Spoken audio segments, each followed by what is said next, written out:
क्योंकि मैंने कभी तुमको क्लेम नहीं किया है कि तुम 100% यूनिट बना के आओगे, और जो क्लेम करता है वो बेवकूफ बना रहा है। और रिकॉम्बिनेंट ज्यादा मिलने का क्या मतलब होता है कि वो दूर है जी, because these type of questions you are going to encounter in your real exam. I don't want to lose on this brownie points, they are easy questions.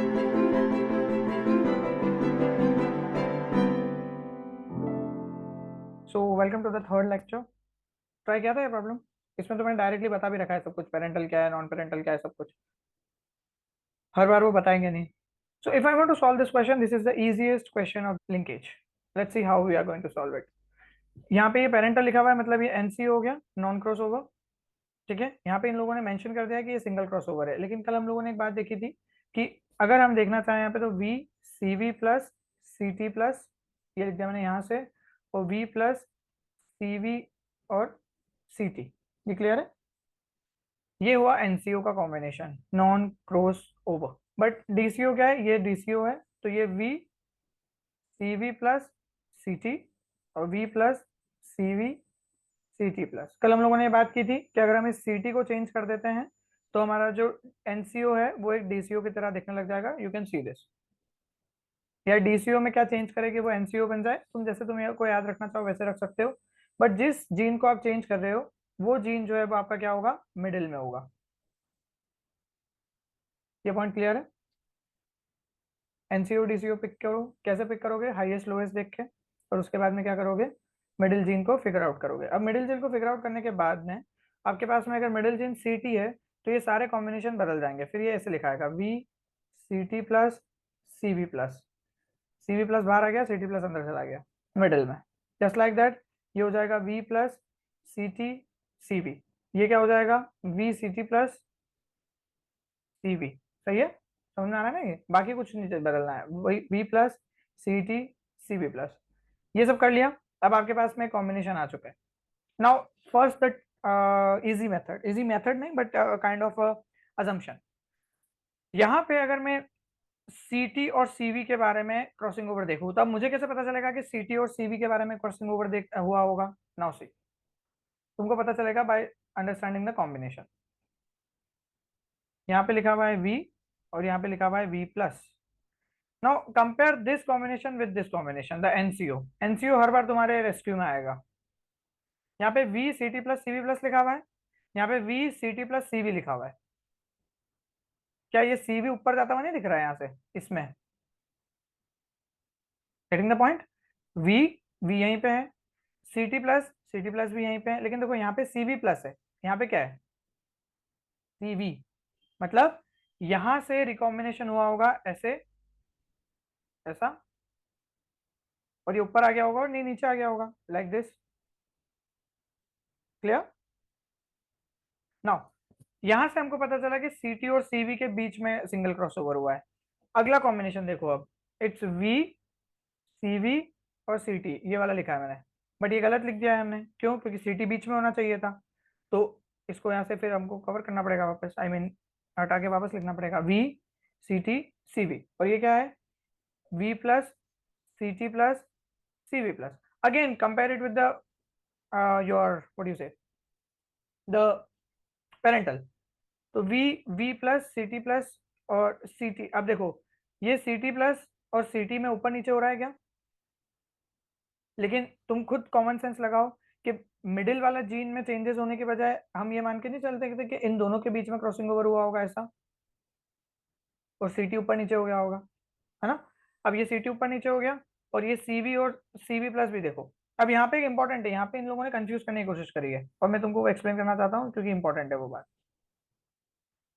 उन्होंने क्या किया है, अगर तुम ध्यान से देख रहे हो तो वी प्लस और सी टी प्लस और सीवी प्लस को एक साथ रख दिया है। देखो ध्यान से यहाँ पे नीचे, और V C T C V को एक साथ रख दिया है। तुम खुद कॉमन सेंस लगाओ कि यहाँ पे क्या चेंज करूं जिससे मैं वी ऊपर चला जाए, नीचे आ जाए, और वी प्लस ऊपर चला जाए। बट टू कंफ्यूज यू उन्होंने क्या कर दिया, नीचे ऊपर कर दिया है दोनों कॉम्बिनेशन को, यहाँ वाले कॉम्बिनेशन में और यहाँ वाले कॉम्बिनेशन में यही अंतर है। They shifted the combination to confuse you. समझ में आ रहा है? ये नीचे लिखा होता तो बहुत आसान होता है, ये ऊपर लिखा होता तो बहुत आसान होता।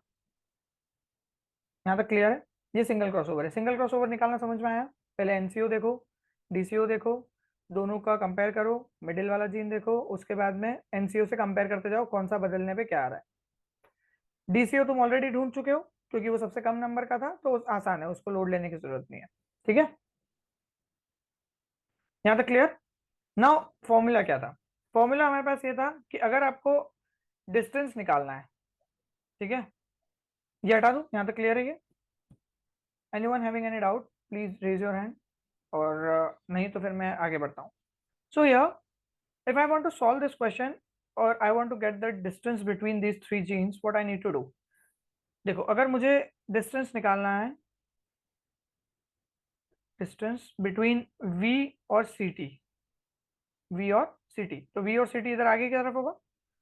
अब V और CT का डिस्टेंस निकालने के लिए मैं क्या करूंगा, मैं जितने भी SCO हैं V और CT के, ठीक है, और जितने भी DCO हैं V और CT के, उनको डिवाइड कर दूंगा टोटल नंबर ऑफ प्रोजेनीज से, और साथ में इसको मल्टीप्लाई कर दूंगा 100 से। Just moment, I'll multiply it with the 100.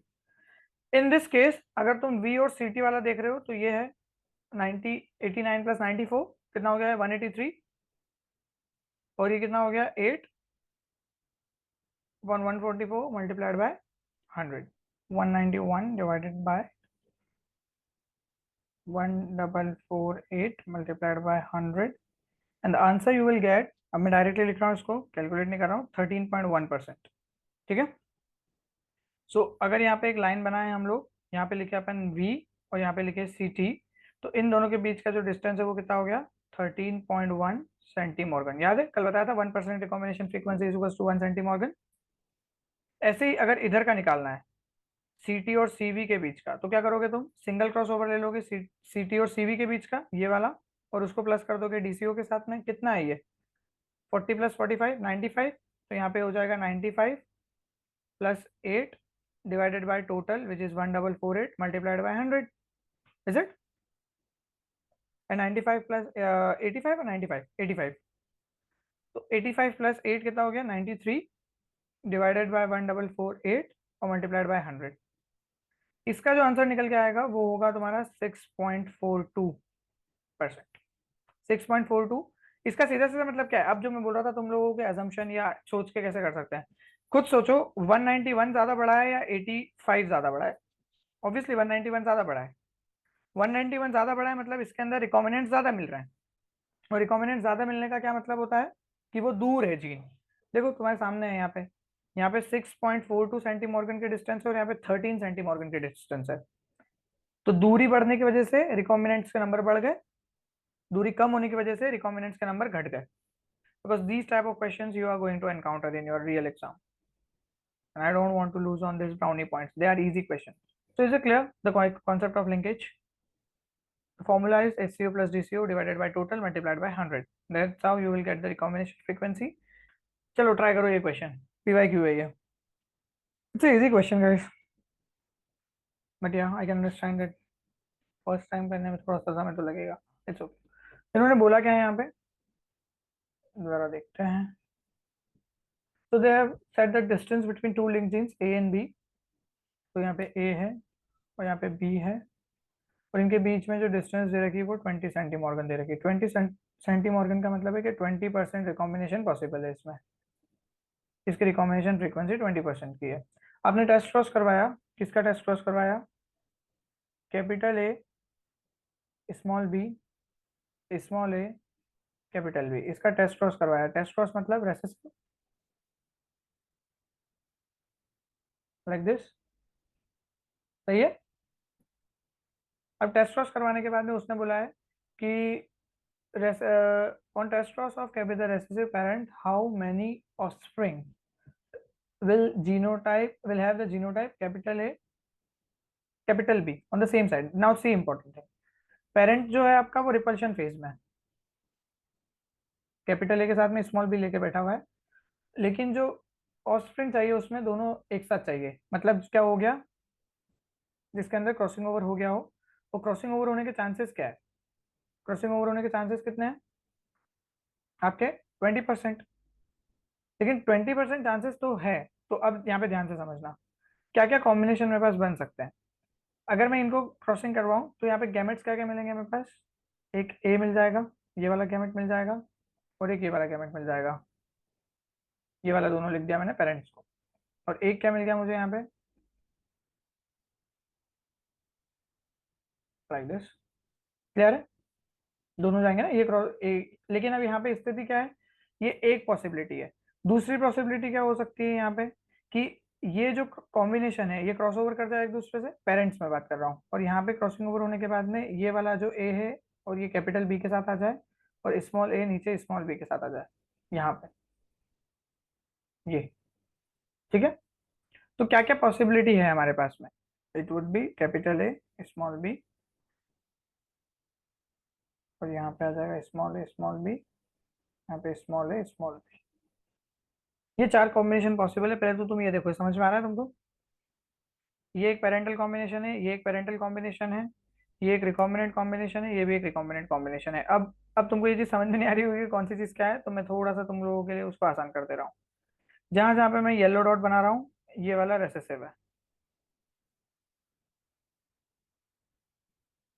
बाकी जो चार स्ट्रैंड्स देख रहे हो, तो ये दिख रहा है, ये वाला strand capital A small B, ये इसके जैसा ही नहीं है क्या, पेरेंट जैसा कैपिटल ए स्मॉल बी। तो ये वाला स्मॉल, देखो, strand capital A, sorry small A capital B, ये रहा small A capital B.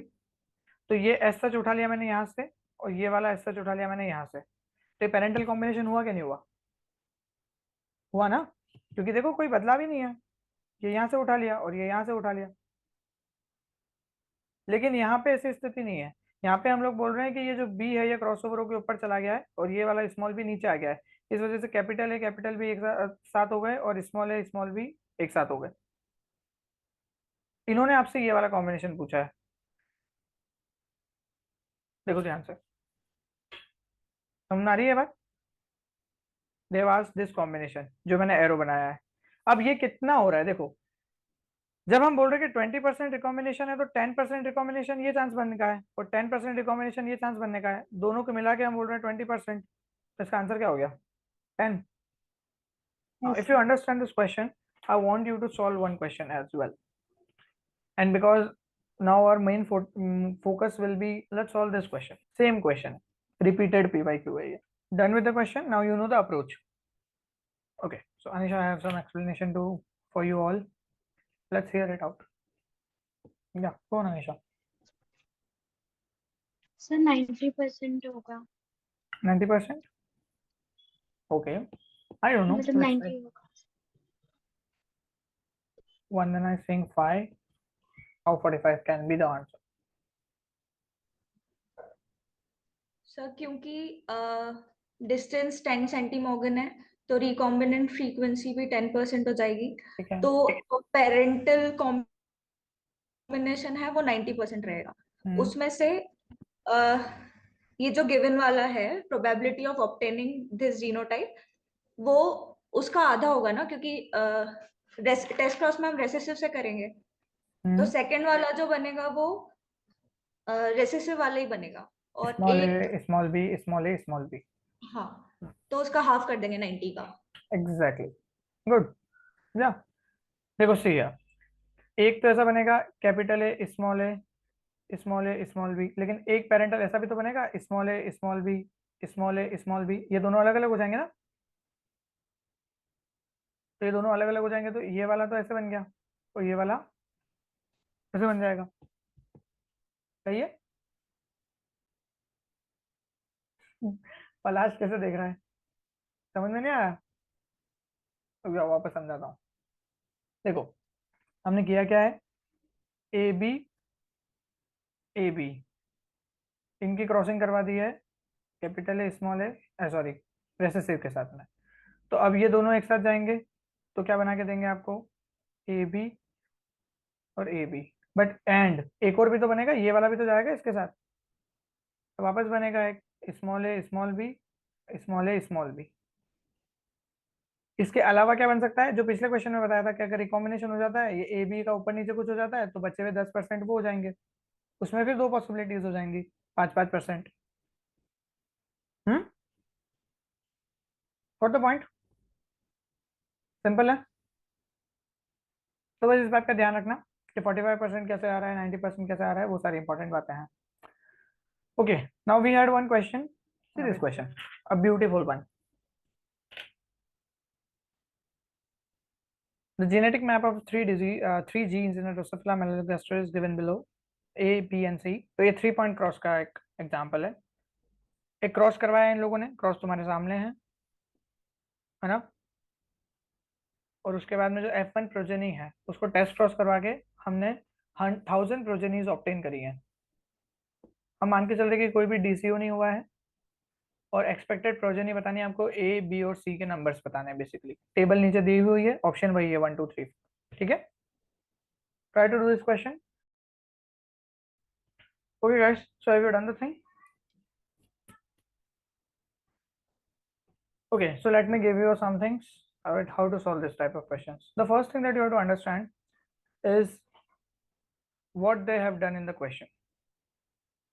Cross करवाया उन्होंने ऐसे तरह के जीनोटाइप्स लेके, और जीनोटाइप्स लेने के बाद में A plus B plus C, A plus B plus C का क्रॉस करवाया A B C plus A B C plus. ठीक है, फिर F1 जो फीमेल प्रोजेनी थी उनका टेस्ट क्रॉस करवाया है. ठीक है, तो F1 जो फीमेल प्रोजेनी है उसके लिए तुम समझ सकते हो कि now see what happens over here कि हमारे पास में ये A प्लस बी प्लस सी है और A प्लस बी प्लस सी है. तो यहाँ पे कॉम्बिनेशन क्या बन के आएगा हमारे पास में? एक कॉम्बिनेशन डेफिनेटली ऐसा होगा प्रोजेनी का A प्लस बी प्लस सी जो यहाँ से आएगा, और एक पेरेंटल ये देगा. तो ये क्या हो जाएगा? A B C plus. ये वो F1 फीमेल है जिसके बारे में बात चल रही है. यहाँ तक समझ में आया था? 50% ये वाला पेरेंट देगा, 50% ये वाला पेरेंट देगा. उसके बाद में इसका टेस्ट क्रॉस करवाया तुम लोगों ने, A B C A B और C. यहाँ तक भी क्लियर है? ये टेस्ट क्रॉस हो गया. अब टेस्ट क्रॉस होने के बाद में क्या क्या पॉसिबिलिटी बन सकती है हमारे पास में? अब इन्होंने टेस्ट क्रॉस के बाद में क्या क्या पूछा देखो. अब यहाँ पे कॉमन सेंस लगाओ. सबसे पहले ढूंढो कि पेरेंटल कौन सा इन तीनों में से. A plus B plus C और ए बी सी प्लस.